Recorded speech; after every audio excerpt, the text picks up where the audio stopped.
Hello friends, আবার ছোট্টখাট্ট কিছু একটা শেয়ার করবো বলে ক্যামেরাটা জাস্ট অন করলাম। আজকে দুপুরবেলায় শ্যুট ছিল আমাদের, একটা কন্টেন্ট জাস্ট শ্যুট ছিল, তো সেটা শ্যুট করেছি। দিয়ে শ্যুট করে এই পড়তে যাব, মানে ওটা এডিটিং করছিলাম, ওটা কালকে পোস্ট হবে। তো পড়তে যাওয়ার আগে হঠাৎ করে খিদে পেয়ে গেছে, তো কি খাওয়া যায় কি খাওয়া যায়, আমি ওকে বললাম কিছু একটা রান্না করে আমাকে খাওয়াতে।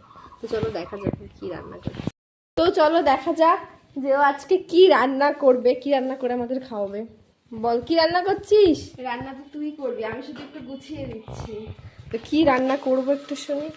তুই আমাকে একটু ডিম পোস্ট করে দে, আমি তো ডিম পোস্টটা ঠিক একটা ভালো করতে পারি না, তুই করে দে একটু আমাকে। রে হলো না, আর এখনো হয়নি, শুধু এই তেলটা গরম হলো, এবার একটু ডিমটাকে দিতে হবে।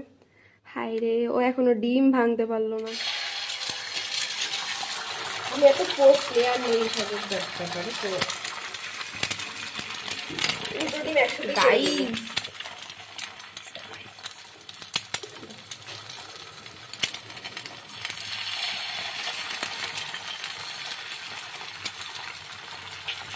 আহা হা, খিদেটা যেন বেড়ে গেল।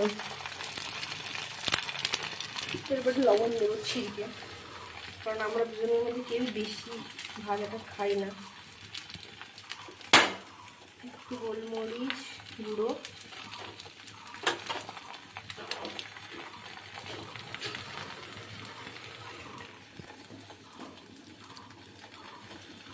তো ডিমটা ভাজা হোক, তারপরে আবার আসছি। আমাদের ডিম পোস্টটা এখন ফাইনালি কমপ্লিট, বাট ডিম পোস্টটা তুলতে গিয়ে একদম আমাদের নাজেহাল অবস্থা হয়েছিল।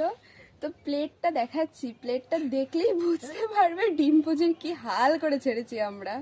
এই যে ফ্রেন্ডস, সেই ডিম পোজটা এত সুন্দর ছিল, আর তোলাটা মানে কড়াটা যতটা না কষ্টের, তোলাটা তার থেকেও বেশি কষ্টের।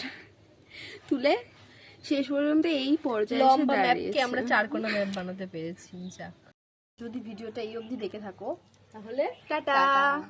আমরা ডিম পোস্টটা এনজয় করি, তোমরা একটা লাইক করে দিয়ে যাও।